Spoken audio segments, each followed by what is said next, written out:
selamat petang, salam sejahtera. Terima kasih karena bersama dengan saya di Nazilin Unity Channel. Kemarin Mahathir Mohamad, pemimpin veteran politik Malaysia, pencipta rekod Perdana Menteri 2 kali di Malaysia daripada parti yang berbeza, dan juga orang pertama Perdana Menteri yang meletakkan jawatan di Malaysia, telah menimbulkan kontroversi yang tak boleh kita terima. Sesiapapun rakyat di Malaysia ini terkejut dengan pendedahan daripada Mahathir Mohamad itu apabila beliau mengatakan masyarakat India belum cukup setia terhadap Malaysia. Itu telah menimbulkan pelbagai spekulasi, pelbagai kecaman, dan pastinya ada orang yang betul-betul tidak berpuas hati dengan tindakan dan kenyataan Tun Mahathir, khususnya kepada para pemimpin yang berbangsa India. Mereka kata salah seorang daripadanya, yaitu pemimpin daripada PKR, menyatakan Tun Mahathir patut rasa malu kerana menabur bisa terhadap kaum India. Seorang lagi pemimpin daripada DAP menyatakan bahawa Tun Mahathir Mohamad telah pun menggunakan isu atau spekulasi atau kenyataan itu bagi mengalihkan isu besar yang melibatkan beliau dan rakan baiknya, kata beliau.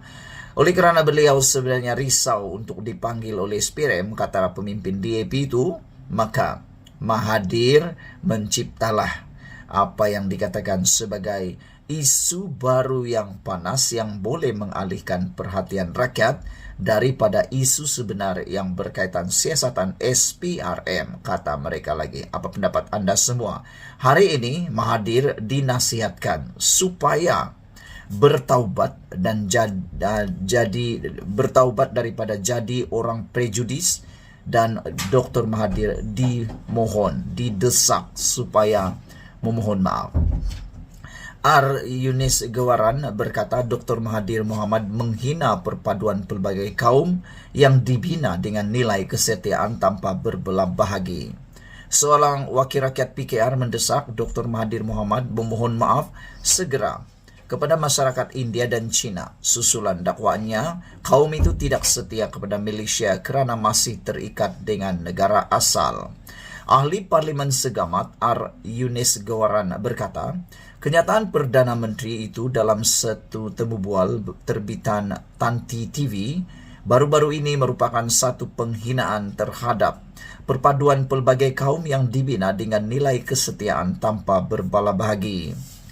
Kata beliau, saya terkilan, sedih dan marah terhadap setiap kenyataan yang keluar dari mulut seorang negarawan yang sepatutnya menjadi figura waras dalam berbicara soal perpaduan. Lebih-lebih lagi yang melibatkan sensitiviti masyarakat India dan China yang beliau dengan jelas menyebut mereka adalah pendatang dari negara lain. Mewakili masyarakat India pelbagai segmen di negara ini, saya menuntut agar Mahathir memohon maaf secara terbuka dengan kadar segera kepada seluruh rakyat Malaysia, khususnya masyarakat India dan China yang amat terkesan dengan perspektif dan persepsi tidak waras beliau, katanya dalam kenyataan. Baru-baru ini dalam temu bual dengan saluran berita tersebut, Mahathir berkata, orang India di Malaysia masih ingat mereka ialah rakyat Malaysia lebih daripada pendatang. Ditanya sama ada ini bermakna orang India di Malaysia harus berasimilasi sepenuhnya dan menjadi Melayu, Mahathir bersetuju. Yunis Gawaran menambah ungkapan berunsur diskriminasi itu boleh merencatkan keutuhan perpaduan yang merupakan teras penting dalam memperkukuh ketemadunan.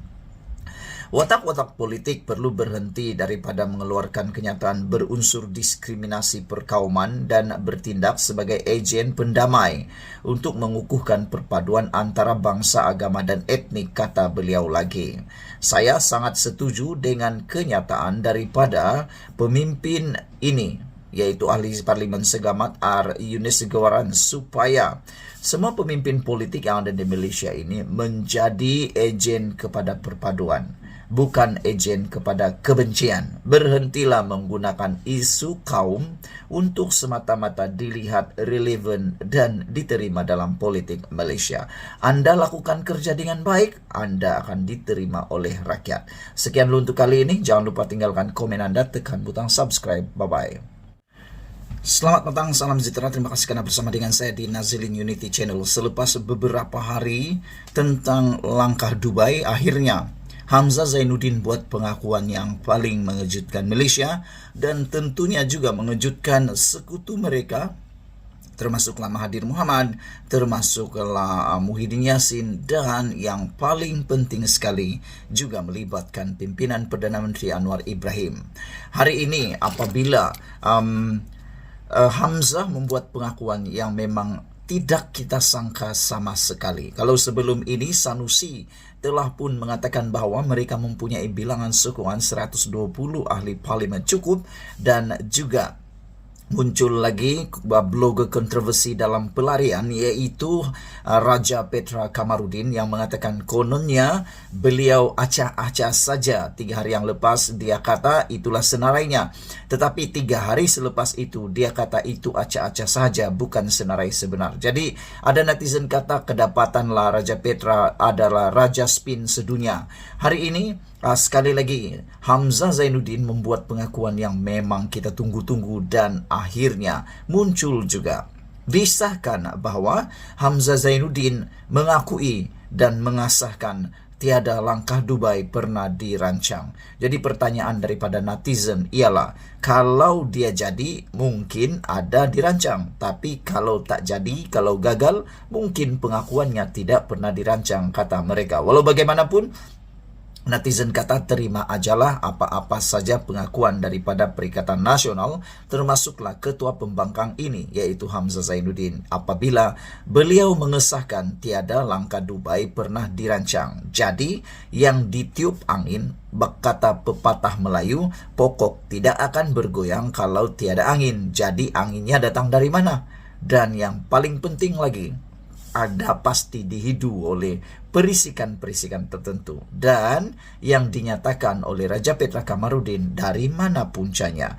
Yang menjadi persoalan kita ialah berlaku percanggahan antara pemimpin-pemimpin Perikatan Nasional. Jadi yang menjadi persoalan kita seterusnya ialah, adakah mereka sengaja mencipta plot supaya mengelirukan pihak lawan, ataukah kerana gagal barulah berlaku percanggahan?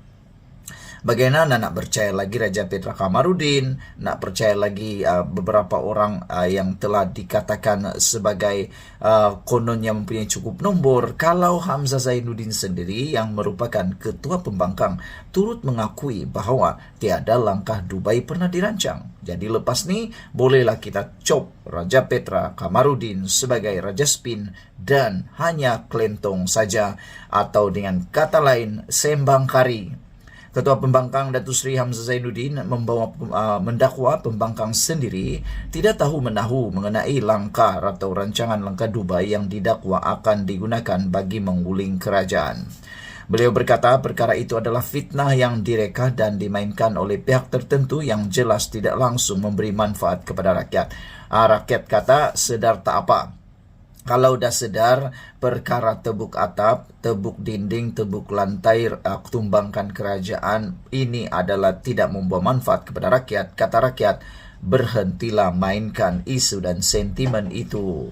Cerita langkah Dubai terus berada dalam media sosial. Siapa yang mulakan, siapa yang menggelabah, siapa yang terpaksa buat laporan polis soal Hamzah Zainuddin, siapa yang menjawab bahawa pembangkang tidak ada cukup sokongan, siapa pula yang minta pembangkang bawa dalam parlimen, katanya dalam kenyataan di media sosialnya hari ini.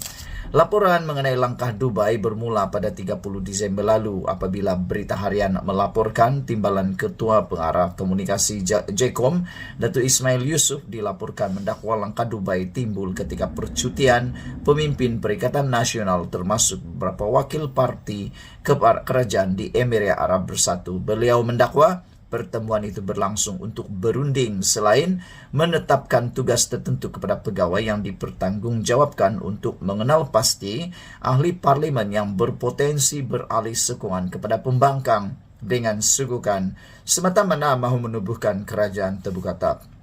Selain pemimpin PN, beliau dilaporkan mendakwa ada juga pembabitan tokoh politik veteran berpengaruh berpangkat Tun yang bersekongkol dengan pembangkang, termasuk dikatakan menggunakan sumber asing untuk menggulingkan kerajaan pentadbiran diterajui Datuk Seri Anwar Ibrahim. Hamzah yang juga Setiausaha Perikatan Nasional dan Bersatu menegaskan, kenyataan politik semata-mata tidak boleh menyelesaikan masalah rakyat dan tuduh-menuduh bukan jalan penyelesaian. Saudara-saudara sekalian, menjadi persoalan kita sekarang ini ialah siapa yang sebenarnya bersekongkol dengan langkah Dubai. Sekian dulu untuk kali ini. Jangan lupa tinggalkan komen Anda, tekan butang subscribe. Kita jumpa lagi. Bye-bye.